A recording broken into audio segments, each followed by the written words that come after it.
Bonjour et bienvenue dans les suggestions cinéphiles de l'Odyssée. Aujourd'hui, la suggestion cinéphile numéro 81, euh, dédiée au film Noblesse oblige. Comme d'habitude, prenez bien soin de vous, respectez les distances physiques et de courtoisie, euh, développez votre proximité cinéphile en venant régulièrement et souvent à l'Odyssée, votre cinéma préféré, j'espère. Et surtout, exercez votre vigilance démocratique pour ne pas être transformé en esclave consentant et pour ne pas être infantilisé non plus. Alors, le film d'aujourd'hui, c'est Noblesse oblige de Robert Hammer, qui est une comédie extraordinaire qui a été qui est sorti sur les écrans du Royaume-Uni et puis après du reste du monde en 1949. Il y a une expression française qui dit bon sang ne saurait mentir. Et derrière ça, il y a évidemment le sous-entendu que c'est le sang noble qui est prévalant, qui prévaut dans ce domaine-là. Là, le titre anglais de Noblesse oblige, c'est euh, Kind Hearts and Colonets. Euh, et ça renvoie à une expression anglaise qui dit que il vaut mieux de la rectitude éthique que du sang noble. Et que le plus important, c'est un comportement à avoir. Alors, ce film, évidemment, il est en même temps marqué par son époque. 1949, c'est à peine quelques années après la fin de la Deuxième Guerre mondiale. Une Deuxième Guerre mondiale qui s'est traduite dans les élections par ce qui était un peu peut-être cavalier, mais la défaite de Winston Churchill, qui est pourtant le père de la victoire au Royaume-Uni, et la victoire des travaillistes, et notamment de Clement Attlee, qui devient Premier ministre et qui va occuper les bureaux de 10 Downing Street. C'est d'ailleurs grâce à Clement Attlee que, en 1940, Churchill était devenu Premier ministre. Donc en réalité, il y a une certaine forme d'alternance entre des gens qui sont certes concurrents, mais qui ne sont pas des ennemis. Euh, Winston Churchill, qui, je le dis au passage, avait un sens de l'humour extraordinaire, euh, disait un jour, à la suite de la nomination de Clement Attlee en tant que Premier ministre, il a eu cette expression qui est très sévère, mais gentiment ironique en même temps. Il disait un taxi vide arrive devant 10 Downing Street et Clement Attlee en sort de ce taxi. Donc, c'est aussi l'occasion, après la guerre, la Deuxième Guerre mondiale, de faire un peu le point sur, évidemment, toutes les références et le cadre au sein duquel on a mené la guerre. Et évidemment, de poser un regard critique au vitriol, lucide vis-à-vis de cela.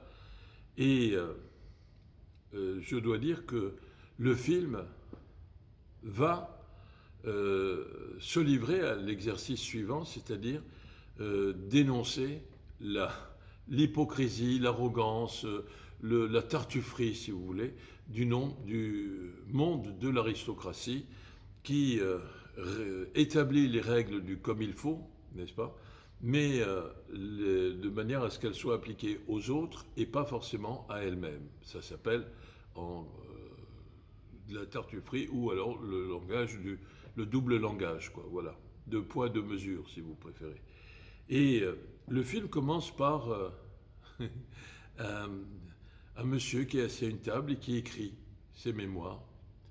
Et puis par un mouvement de caméra, on se rend compte qu'il est dans une cellule et on apprend très rapidement qu'il est dans la cellule des condamnés à mort et qu'il a été condamné à mort de façon, par le plus grand des hasards, pour un crime qu'il n'a pas commis.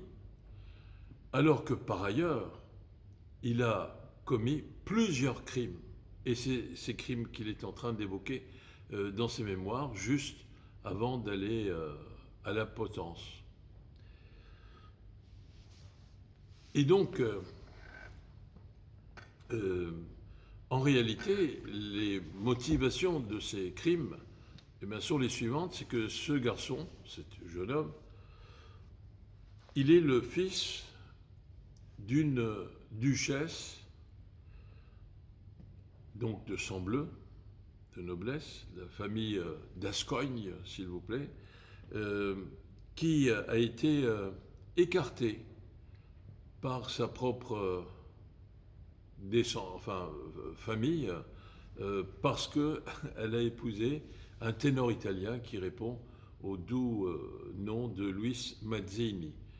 Mazzini, le chanteur, et pas le joueur du Milan AC, qui d'ailleurs ne jouait pas encore en 1949 au Milan AC. Donc, c'était une mésalliance pour la famille d'Ascogne, et donc il l'écarte, et elle va mourir. Et son fils, c'est celui qui est assis à table et qui écrit ses confessions, eh bien, veut venger sa mère, et il pense que la meilleure façon de venger sa mère, c'est de récupérer pour lui le titre de duc d'Ascogne.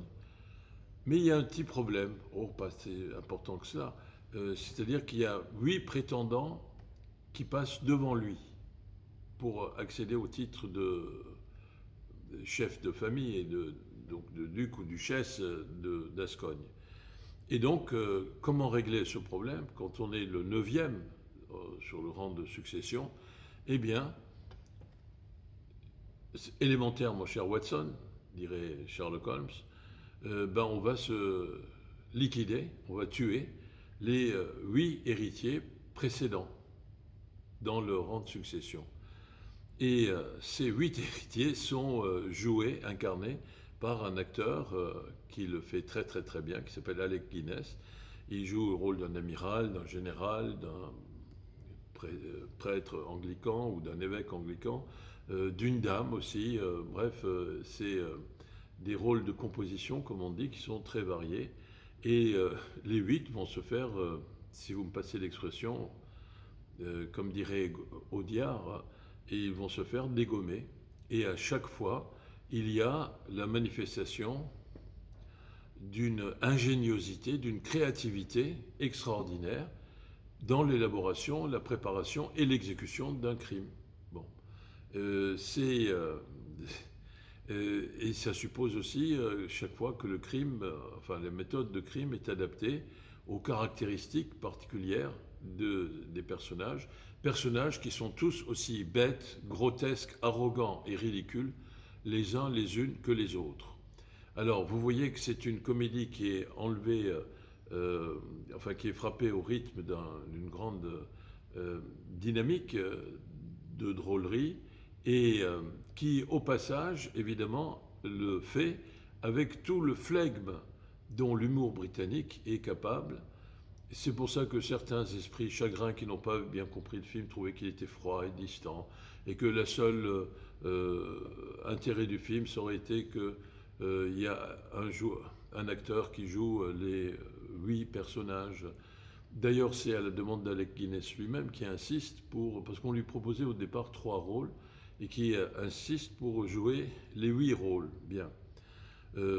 Mais au-delà de ça, il y a ce portrait au vitriol de l'aristocratie, un sang bleu qui est plus très actif et qui est assez dégénéré, si vous voulez, sur le plan des mœurs et de l'éthique, mais aussi un portrait de tous les parvenus, des classes basses, comme on disait, qui illustre au fond et adapte cette fameuse phrase de Voltaire en l'appliquant à la sociologie, si vous voulez, des différentes catégories